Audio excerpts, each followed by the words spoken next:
મિત્રો ભાવનગરની અંદર 40 વર્ષ જૂની પેઢી એટલે મલેક આમલેટ બરાબર છે। મલેક આમલેટની વાત કરવામાં આવે તો ખૂબ જ જૂની છે અને કહેવાય છે કે 15 રૂપિયાથી સ્ટાર્ટ કર્યું ત્યારથી જે હારૂનભાઈ મલેક છે એ આમલેટ અને ઈંડાની તમામ આઈટમો બનાવતા હતા। અત્યારે અબ્બાસભાઈ છે અમારી સાથે બરાબર છે, એ પણ અત્યારે હાલમાં ભાવનગર સાંઢિયાવાડમાં યાદગાર રેસ્ટોરન્ટની સામે જે મલેક આમલેટ આવેલું છે ખૂબ જ જૂનું છે। જૂના માણસો જેટલા પણ હોય એને ખબર જ છે કે ભાઈ મલેક આમલેટ એટલે શું।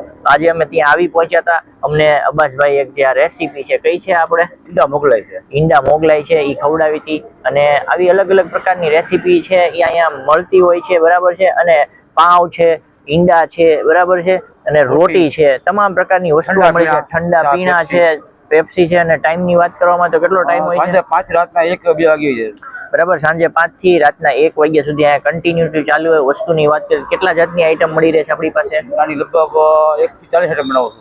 40 જેટલી આઈટમો છે ને ભાઈ અહીંયા તમને મળી રહેશે। એકદમ જૂની પેઢી છે। સ્વાદ અને જાયકાની વાત કરવામાં આવે તો એક નંબર સ્વાદ। એમની આઈડી છે એ હું તમને આની અંદર ઈ મેન્શન કરી દઈશ, એમાં મેનુ તમને મળી જશે। પણ જો તમારે એકવાર ટેસ્ટ કરવી હોય અલગ અલગ પ્રકારે તમે છે ઈંડાની બેદાની આઈટમ ખાતા હોય તો એકવાર મલેક આમલેટમાં જરૂરથી આવજો, તમને મજા આવી જશે। બહુ જૂની પેઢી છે, ખાસ કરીને તમે અમારી ચેનલમાં ન હોય તો તમે ચેનલને સબસ્ક્રાઇબ કરી દેજો, લાઇક અને શેર કરવાનું ન ભૂલતા। અમારો વિડીયો તમે ઇન્સ્ટાગ્રામમાં જોવો છો તો અમારા ઇન્સ્ટાગ્રામ પેજને પણ ફોલો કરી દેજો।